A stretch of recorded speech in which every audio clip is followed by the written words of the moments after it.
Present Nation, sa panahon po ngayon, very important sa atin ang convenience. Kaya naman po, pagdating sa car care, may isa pong home service brand na nagdadala ng premium car cleaning services diretso sa bahay, opisina o kahit saan man mo kailangan po yan.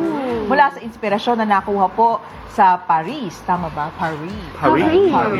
Hanggang sa pagiging isa sa pinakamalaking mobile car wash network sa ating bansa, tunay po nakahanga-hangang kanilang kwento ng diskarte, inobasyon at paglago. At para po ibida sa atin ngayong umaga ang kanilang natatanging serbisyo, makakasama po natin ang founder at CEO ng Wash Me Mobile Car Wash, si Mr. Armando Calixto Jr. Yan, magandang umaga po. Good morning. Thank you for having me. Yeah. Ayan, nakita na namin kanina sa opening, di ba? Yes. Nagpa-car wash ka na? Nag-car wash na siya. Siya ang nag-car wash. Naglinis. Lumakit. Sumideline. Opo, yung mga car wash boys, di ba, parang kapareho din ni Charles. Pero, kwentuhan niyo po kami, kailan po nag-umpisa at paano po nagsimula ang inyong car wash business, sir? Actually, yung car wash namin, nagsimula siya way back before pa talaga nag-start eh.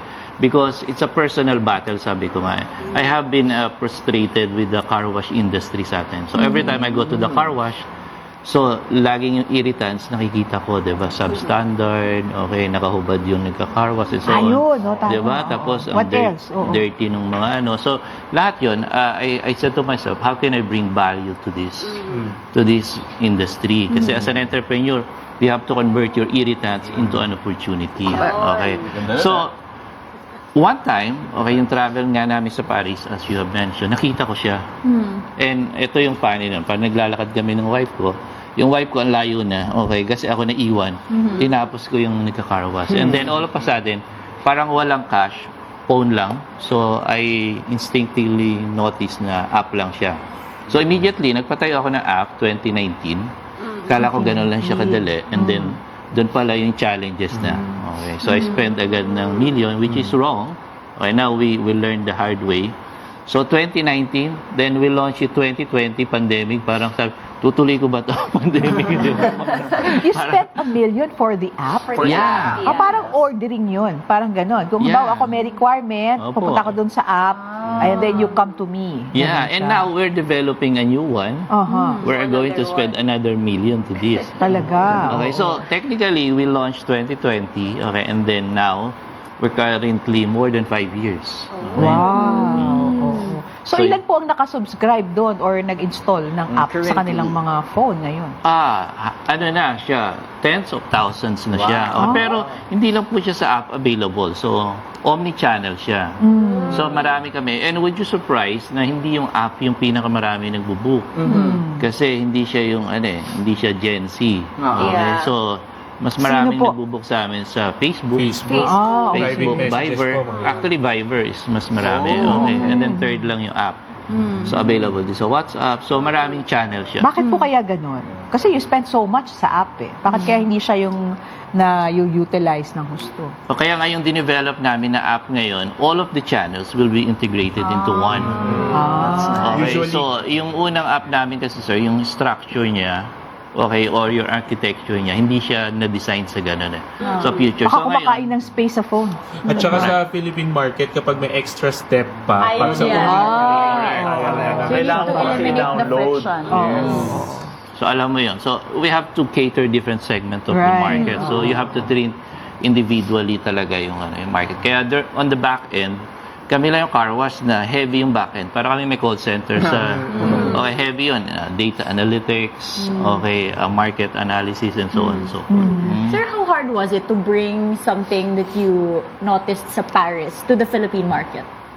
Oh, biggest challenge yun, hindi yun. Okay, how to convince the customers that this is effective. Yeah. Kasi ako, convincido ko na ako yung customer itself eh. You're selling convenience eh. Correct. Okay. Mahirap pa ibenta Not the yung car wash lang. convenience. Sabi ko nga sa mga tao na we're not selling the car wash. We're selling convenience. We're selling technology. Okay, we're selling quality and so on. So kasi pag car wash lang, wala ka pinagkaiba dun sa Yes. correct? Right. So ang challenge dun is how you convince the first customers. Kasi ako, kumbinsido ko eh. Ang question nila, ilan kami na gusto yun? Kaya ako, nung I have doubts, okay, I enrolled dun sa second master ko sa AIM. Okay. AIM din ako. Okay. Ano bang program niyo? Executive MBA. Sa MDM naman ako. Grabe, din. no? Yeah, malulupit yan. Okay. Kaya, okay. Buti na nga ako, hindi pa na. Sa gobyerno. Si Sir, grabe, Grabe kasi, 1 point. I just remember kasi meron lang kaklase, di ba? Nung gumraduate kami, ubus ang Parang close na kayo, Install pa naman niyo yung washing. Yan, install niya.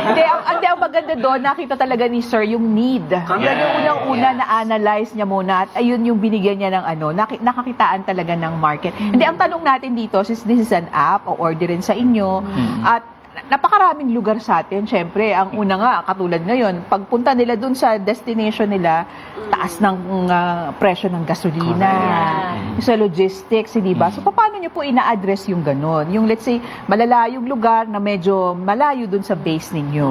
Paano nyo po napupuntahan o nape-penetrate yung mga ganong market? On the onset kasi, ma'am, okay, ako, I have an idea, pero hindi siya ganun kalinaw. Okay, just to give you a background, ito ang capstone ko sa AIM. Okay, so ito yung Parang- capstone ko, oo. okay, doon sa AIM. Lagi Kaya, thesis, kaya oo. medyo solid yung business plan. So on the onset, alam ko na it's a long game. Yeah. So you will bleed for a long time. Okay, for the next 5 years, which is to be fast already. Okay, we're Long looking term. at the break-even cash flow now for the 6 years and starting to grow. On the 6th year, ang break-even? Yeah. Din pala, no? Yes. Tagal. Actually, medyo mabilis pa rin. Mabilis yun pa nga. yun. Okay, with the technology. Kasi long game and scale business to, ma'am. So, para kaming Amazon, di ba? Amazon has been interviewing. Right. And ang sinasabi ni Bezos for the first 10 years, we're growing but we're losing money. Yeah. And it's the same pitch with my people. Okay, we're losing money but we're growing. Okay. Tsaka kasi from Paris yan, di ba? Yeah. Kasi dito wala kayong kaparis. Technically, sige po tayo. Are you the first? Kaparis. No. Are you the first of this kind in the country? No, yun nga ma'am. So, going back to the story, nung pumunta ako, nag-research ako. And I found out na meron. Hindi pa ako meron din. May kapal. May So, kaparis pala. may kapares. Oo. So, nung una, okay, inaral ko ano yung fail points niya. Okay. Bakit siya nag-fail? Kasi nagsara eh. So, I'll give you an example. Siya, okay, nag-launch agad ng franchise. Okay, so which is, ang dami ng franchise kasi ang ganda ng model eh. Pero hindi solid yung system. Okay, so kaya nag-fail siya. Okay, kami, baligtad. Okay, ako, I understand on the onset na nag-invest muna. Nag-proof Kaya, of concept. proof of System. concept. Oh, For yeah. the first 2 years, 2020 hanggang 2022, AIM, ha? kami, okay, nag-launch kagad, 10 agad na. So imagine I spend million agad on the app, tapos yung vehicle namin, 10 agad. Para maramdaman ng market. Ang laki ng kapital nga. Laki Kaya ng pala kapital. 6 years ang ROI nyo. Tsaka ma'am yung bleeding Oh. kasi kami, nung una, serbisyo namin, Rizal, Laguna, Oh. okay, just to gain the market share. Now, ngayon, ang dami na namin customers, that's the time you scale. Yes. Kasi pag nag-franchise doon, hindi na malulugi kasi may customers base na. Meron ka ng both awareness Yeah. and consideration. Yes, sir. And conversion. Ilan na ang vehicles nyo? Nagkakaintindihan si dalawa. Ilan na po ang vehicles nyo ngayon? 45. 45. 45 service vehicles. Yeah, okay. So, hindi, I understand you have 45 mobile. Yeah, Ito na po yun. Yeah, yeah. I see. So, sa Okay. isang araw, ilan po ang nasa servicean ng isang vehicle? Sa isang vehicle, so, depende ma'am. Sa isang mobile may store mga nyo. mabilis, okay, may mga expert na. So siguro mga 5, 6, minsan 10, gano'n. Covered naman yon ang operating expense ninyo for one day. Ang ano yan, for each, isang mobile store? Yeah, franchise covered. yun ma'am. Okay, so Opo. yung first 10 is head office, then the rest is franchise na. Okay. So now, you have 35 franchisees. Yes, correct. Alright. And you're still looking for partners, no? Yung gustong mag-franchise po ng Yes, ma'am. negosyo na to. Pero magkano yan, sir? Pa-car wash Yeah. yan. Pa-car wash, nagre-range siya from 250 to 1,000. Okay. Kasi sedan. one of the value... Yes, sir. Depende sa size. Depende sa size, tsaka doon sa ano. One of the value proposition kasi namin is variety. So, unlike sa car wash, punta ka doon, kahit di kayo mag-usap, tapos ka na eh.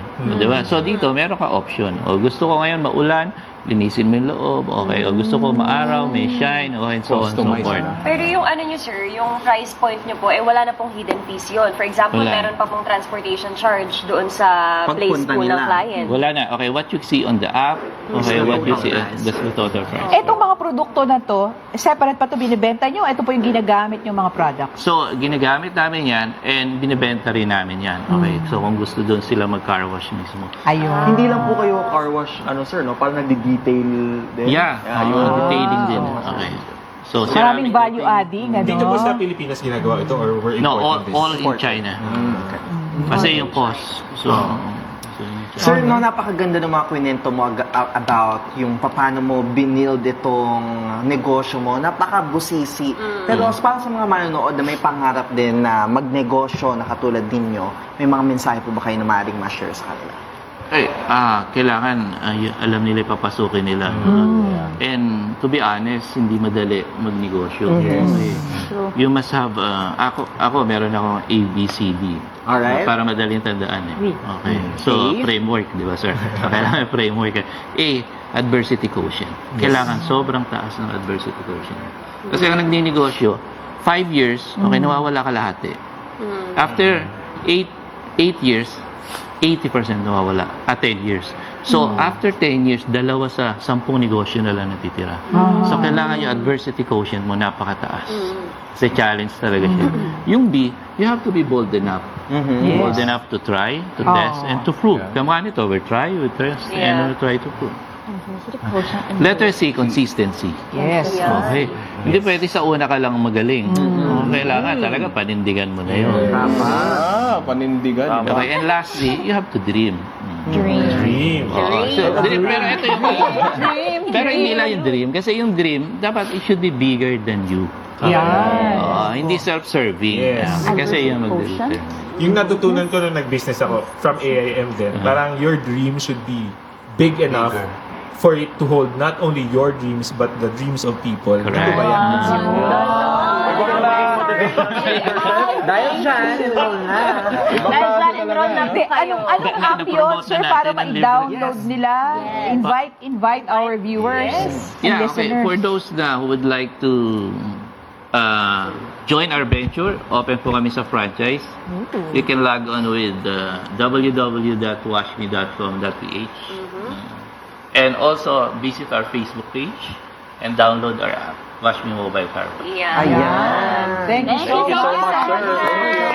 More power sa inyo, sir. Marami kaming natutunan sa Kaya inyo. yung mga sinesermonan dyan, pwede kayo magpabanlaw po sa Wash Me. Hindi na aalis ng bahay. Thank you. Hey, says it morning.